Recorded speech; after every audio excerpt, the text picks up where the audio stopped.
Hello, bachcho. Let's read the question. The question is saying a patient suspected of heart attack was brought to the emergency panel for treatment. His blood cholesterol levels were high. A chemical A extracted from Monascus purpuris was provided to the patient. The concentration of the blood clot in his blood vessels were also high. So enzyme B for hemolytic cleavage of the clots was used in treatment. Later, heart transplantation was suggested to him by the doctor. A bioactive chemical C obtained from the fungus Trichoderma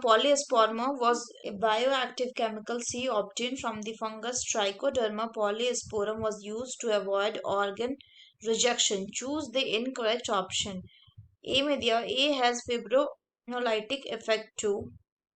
B is an immunosuppressive agent.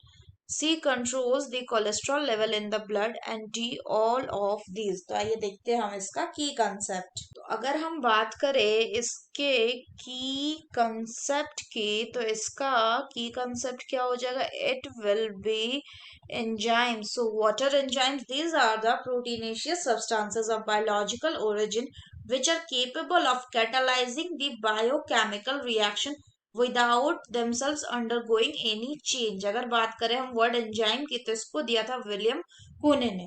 तो अब आइए हम इसको देखते हैं, इसके analysis करते हैं. तो पहले बोला गया कि एक केमिकल है जिसको एक्सट्रैक्ट किया गया किससे? मोनस्कस पर्प्यूरस से. तो अगर बात करें ए है, इसको किससे एक्सट्रैक्ट किया गया है? इसको एक्सट्रैक्ट किया गया है मोनस्कस परप्यूरस से. तो अगर हम बात करें मोनस्कस परप्यूरस से हमें क्या मिलता है? तो इससे हमें मिलता है स्टैटिन्स. अगर हम बात करें स्टैटिन की तो ये क्या होता है? It is the fermentation product of the yeast Monascus purpureus. अगर बात करें ये क्या करता है तो ये इनहिबिट करता है किसको? ये इनहिबिट करता है कोलेस्टेरॉल के सिंथेसिस को. So it inhibit the cholesterol synthesis. आगे बोल रहा है कि the concentration of the blood clot in his blood vessel were also high. So enzyme B for hemolytic cleavage of clots were use.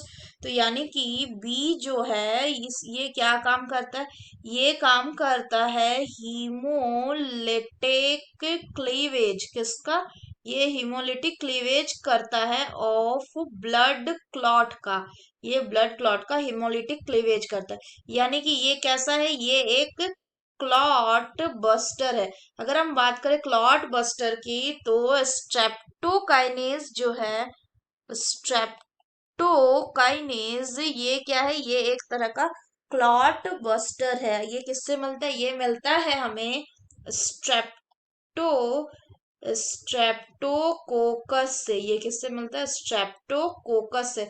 अगर हम next बात करें तो नेक्स्ट बोल रहा है कि लेटर हार्ट ट्रांसप्लांटेशन करने के लिए बोला डॉक्टर ने, और एक केमिकल मिला सी जो किससे मिला? फंगस ट्राइकोडर्मा से. तो यानी सी किससे मिला? सी मिला हमें ट्राइकोडर्मा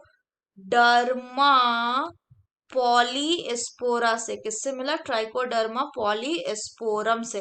तो अगर हम बात करें कि ट्राइकोडर्मा पॉलीस्पोरम से क्या मिलता है तो जो ट्राइकोडर्मा पॉलीस्पोरम है इससे मिलता है साइक्लोस्पोरिन ए. अगर हम बात करें साइक्लोस्पोरिन ए की तो ये क्या होता है? ये एंटी फंगल होता है, प्लस ये एंटी इन्फ्लामेटरी भी होता है. एंटी फंगल, एंटी इन्फ्लामेटरी, और साथ ही साथ ये क्या शो करता है? ये इम्यूनोसप्रेसिव प्रॉपर्टीज भी ये शो करता है. तो अगर हम फर्दर बात करें तो जो इसीलिए जो ये साइक्लोस्पोरिन ए है ये क्या कर सकता है? ये इनहिबिट करता है किसको? It inhibit the activation of. तो ये इनहिबिट करता है किसको? एक्टिवेशन ऑफ टी सेल्स को. और इसीलिए इसको किस में यूज किया जाता है? ऑर्गन ट्रांसप्लांटेशन में, to prevent the rejection reactions. तो अगर हम क्वेश्चन की बात करें क्वेश्चन ए में बोल रहा है कि चूज द इनकरेक्ट ऑप्शन, हमें गलत ऑप्शन बताना। इनकरेक्ट, पहला बोल रहा है ए जो है इसको फिब्रिनोलाइटिक एक्टिविटी भी होता है, यानी कि ये फिब्रिन को डिसॉल्व भी करता है। तो ए क्या है? ए है आपका स्टैटिन। तो इसमें फिब्रिनोलाइटिक एक्टिविटी नहीं होता, तो ये गलत ऑप्शन है। बी बोल रहा है कि ये एक इम्यूनोसप्रेसिव की तरह काम करता है, तो बी जो है वो इम्यूनोसप्रेसिव नहीं है, ये कैसा है? ये क्लॉट बस्टर है। सी बोल रहा है कि ये कोलेस्ट्रॉल को कंट्रोल करता है, तो सी क्या है? सी जो था वो ट्राइकोडर्मा पॉलीस्पोरम से मिल रहा था, वो क्या था? वो था साइक्लोस्पोरिन। ये क्या था? ये इम्यूनोसप्रेसिव था और anti inflammatory and anti fungal था। यानी अगर इनकरेक्ट ऑप्शन की बात करें सो सारे गलत है। So the correct option will be option D, that is all of these option are incorrect. So that's all for the question बच्चों, hope you understood it well, best of luck.